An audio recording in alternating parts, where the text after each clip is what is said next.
Welcome to BWC News. I am Elizabeth.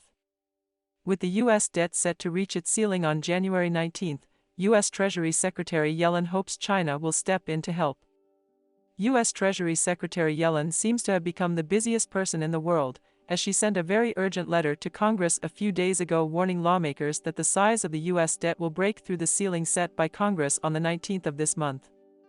Yellen bluntly warned that if the White House and Congress do not agree on raising the debt ceiling again before the 19th, the U.S. and the world's financial system will face catastrophic consequences.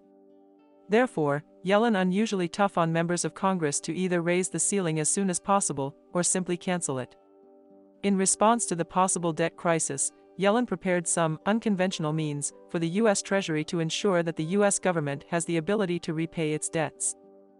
The U.S. Treasury now has less than $400 billion in cash in hand, and the government is estimated to borrow $100 billion every month this year.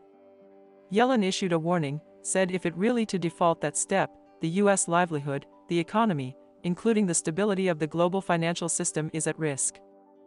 Debt default is imminent, so Yellen thought of China, wanting China not only not to sell U.S. debt, but also to continue to hold more U.S. debt. So on January 18, Yellen got up and headed to Switzerland.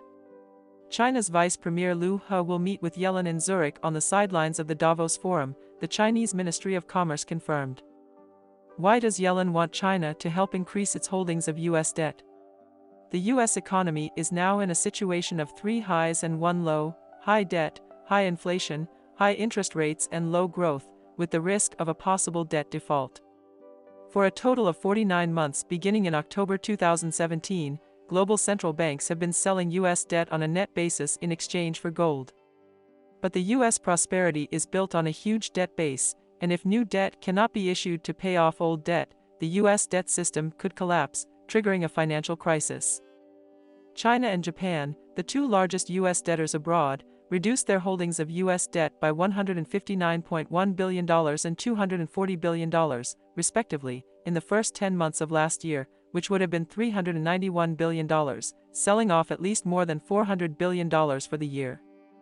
Yellen's idea is very good. China still holds $909.6 billion of U.S. debt.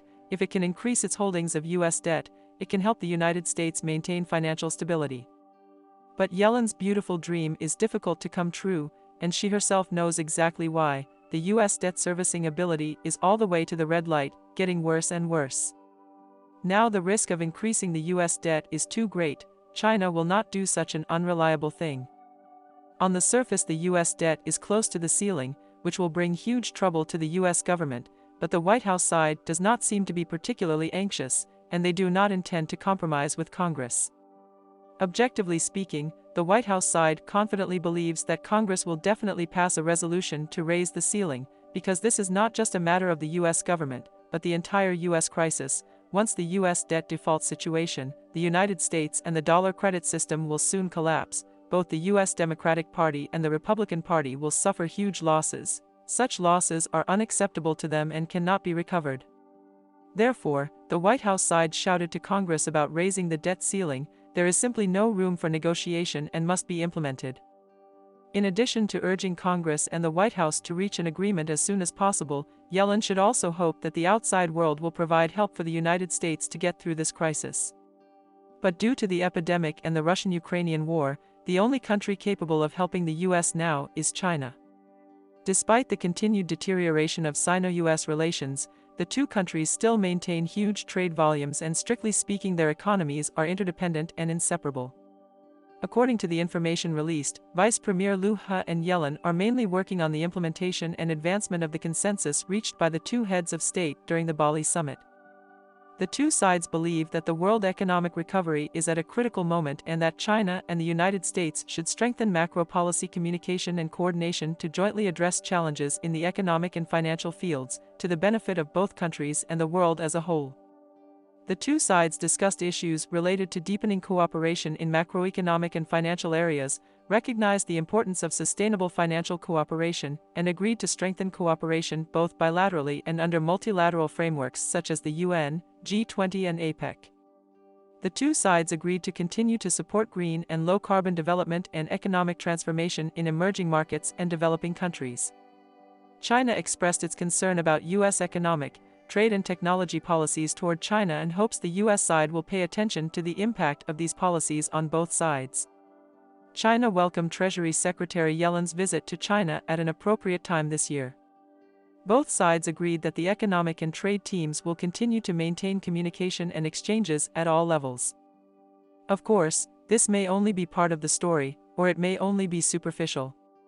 The real core issues should still focus on the U.S. debt and the economic recovery.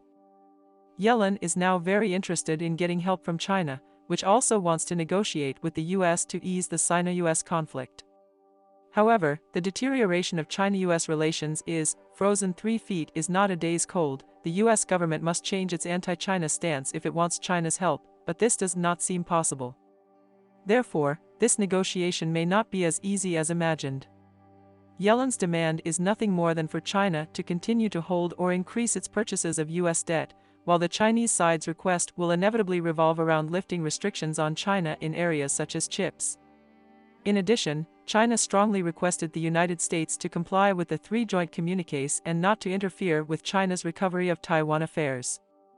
However, these Chinese demands are not something that Yellen can do, and there are very stubborn forces within the United States that see China as a hidden danger and threat. Therefore, it is almost impossible to completely change the U.S. attitude toward China, so Liu He is likely to propose some conditions that will see real benefits. As for the U.S. debt crisis, it is ultimately up to the Americans themselves to solve it. It's the end of this video. Thank you for watching. Please subscribe to the channel to support. See you next time.